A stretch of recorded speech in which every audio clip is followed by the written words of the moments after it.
Evening Hi-Fi fans. So tonight I'm just doing a video, a little update video on the collection because the channel has been going nearly 6 months now. So this is all the stuff that I've collected and accumulated over the last 6 months.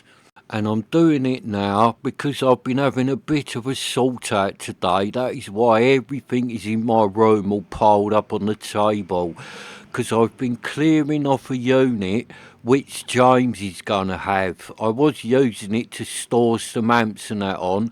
It's a really nice unit, but it takes up quite a lot of room, and you can only store 6 amps or receivers in it. And then it's got a piece on one end where you can put CDs and a bit the other end for storing your vinyl. And then it's got a part on the top where you put your record deck and two little bits either side to stand your speakers on. So it is a really nice unit, but I need more storage. It takes up loads of room, this unit.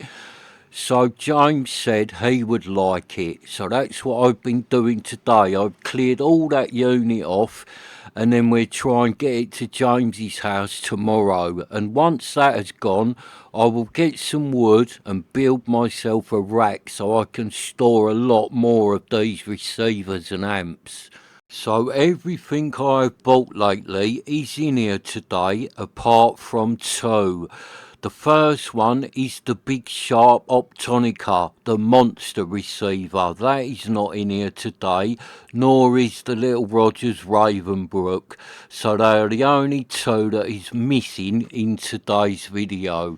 So let's start with this one here. Now this is an Akai AA6300. It's from 1973 and it's 40 watts per channel, and it has got the two knobs missing that I have not been able to find yet.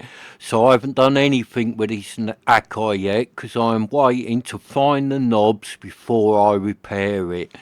And I have been hunting a lot on the computer for them knobs for that Akai, but they just have not come up for sale yet. So below that I've got a Kenwood KR2120. Now it's quite an old one, this Kenwood, because it is from 1970. It is 10 watts per channel, and it has got the pre-out main-in coupler on the back, so you can use this Kenwood as a preamp. And it's all complete. It's got all its knobs and buttons on it, and it does look in really nice condition, that Kenwood. And then sitting behind them two is a set of floor standers. Now they are Rogers LS55 speakers. Now I know you can't really see them and you can only see the tops, but trust me, the bottoms of the speakers are down there somewhere. Then sitting above that we have got another vintage receiver, and it is a Sony STR6040. Now it's an old one this, it's from 1969. It's 22 watts per channel, and I haven't done anything to this receiver yet because same as with the Akai, I want to try and find the two missing knobs before I repair it.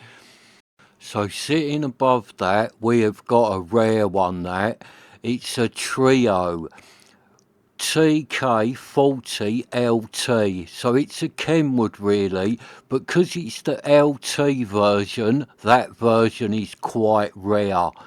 And it's a nice one, that.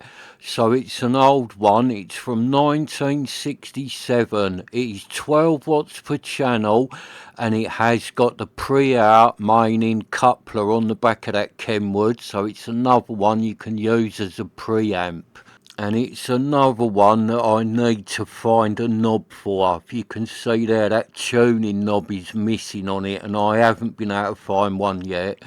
So then sitting above that we have got a realistic STA20.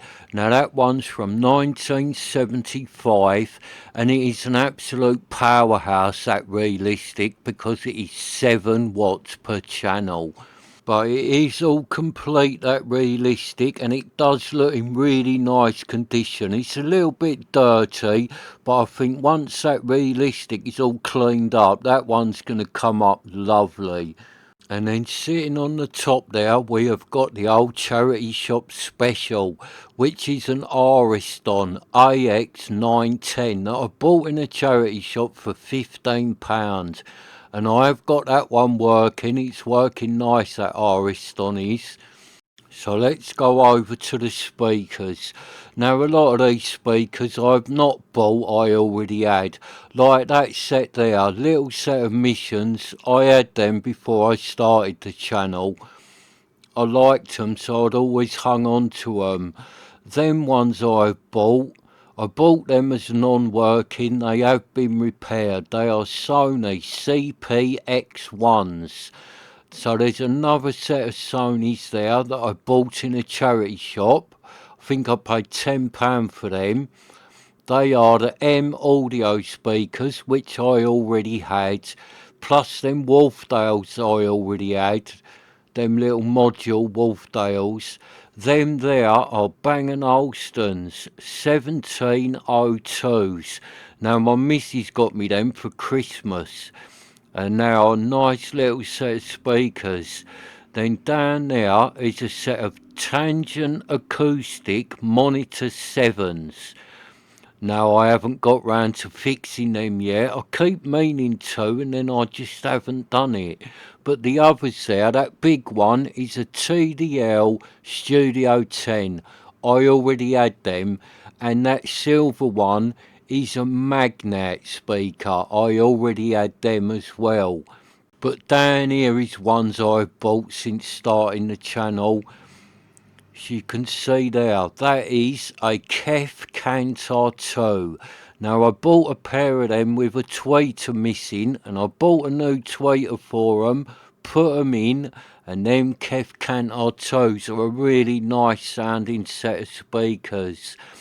And these ones here, me and my missus found in a little antique shop, and they are Luxor. They're called Brygen, and they are an omnidirectional speaker. Now again, I haven't done nothing to them. They are in exactly the same state as the day I bought them. I think they need refoaming, them speakers, but I will get round to doing it. I just need to build my rack and make myself some room. So let's go over to my hi-fi cabinet. In there I've got an Arcam Alpha CD player, a Sansui A60 amplifier, and that silver one at the bottom is a Technics SUV2. That's another amplifier. Now everything in that cabinet I had before I started the channel. I've had all that lot years. And next to the cabinet I've got them black speakers. They are made by Audax. I don't know the model of them, but they are decent speakers. Them ones there are Bowers and Wilkins DM7s, then the Magnets, and at the end there TDL Studio 10s, which are a cheap speaker to buy, and if you like loud pumping bass, them TDLs are really good for the money. So the black ones there, either side of the unit, I said they are made by Audax. I've never been able to find another set to find out what model they are. There's nothing wrote on them or anything like that, but they are an excellent set of speakers. That's why I've kept them Audax a really long time. So I'm just showing you the other side there, just to prove that I have got the other ones to all the speakers, and I've not just got one of each. And then if we go down here, that is a Hit Parade receiver. Now I don't know much about that. I think it's from the 80s, and I don't really know who made it or anything about that. It's just one that me and James had for years when we was kids, and we liked it, so I bought myself another one. So sitting underneath that there is a Marantz PM48. Now that is from 1996 and it is 50 watts per channel. So let's go over to the nice vintage collection that I have got stacked up on my table. Now where should we start with this lot? Because there's some really nice amps and receivers sitting there. Right, so I'll start with that one at the top there. Sansui 221. Now that one's from 1975 and it is another monster powerhouse because that Sansui is 8 watts per channel. Now I bought that Sansui really cheap because it is not working and it's got no cabinet on it. I need to buy a cabinet for it. I've been trying to find one, but as yet I have not seen one for sale. No, actually there was one for sale, but someone had covered it in wallpaper, so it looked like it had graffiti all over it. I did not want that one. I want a nice original wooden one. So sitting below that, that is a JVC AS5. Now that one is 30 watts per channel and it's from 1979. And it's another one. Me and James had one of these for years when we was kids, so that's why I've tracked down and bought another one. And then sitting below that, a real bit of classic vintage hi-fi.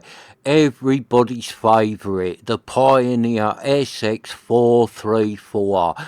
Now that's from 1974 and that is 15 watts per channel. Now I did buy that one not working, but I've been right through this Pioneer and fixed it. It had a bad on-off switch, but so now that Pioneer's working lovely and I do really like that little Pioneer. So sitting below that is its bigger brother, another vintage classic, the Pioneer SX750. Now that's from 1976 and that one is 50 watts per channel. And my missus bought me that one for Christmas. It wasn't working. I've been right through it and that is working lovely now, that 750. And that really is a top class receiver. And that one that I've got sitting there really is in fantastic condition. So let's go over to the other side and we'll start at the bottom with this side. So that one there at the bottom, that is a Rank Audio RX 250A. It's from 1973 and it is either 10 or 15 watts per channel. I don't know exactly because different websites say different things about this one. And although it is all badged up as a Rank Audio, we all know that one is actually made by Rotel. So next up, that one is my latest purchase. No, it's not actually, because I bought a receiver last night. But it is the latest one to be delivered. So it is a Technics SU7100. So that one's from 1978 and it's 35 watts per channel. So next up, another favourite, the Sansui 310 receiver. Now this one is from 1972 and it's 15 watts per channel. And I really love that Sansui. The more I use that Sansui, the more I like it. Same with this Rotel on the top. So this is the last one on today's list. And it's a Rotel RA310. It's from 1970 and it's 15 watts per channel. And that Rotel was the first one I bought after starting the channel. And again, the more I use that little Rotel, the more I love it. So that's it with my collection at the moment. Apart from I have got a monster sharp Optonica receiver and a Rogers Ravenbrook amplifier, and I've also got a Rank Audio RX150A that I use in my kitchen, and I've also got a vintage receiver that I bought last night, but that one is not here yet. So as soon as that one gets here, I shall do a little unboxing video and show you what I've just bought. So thank you for watching. Please hit the subscribe button and I shall see you next time.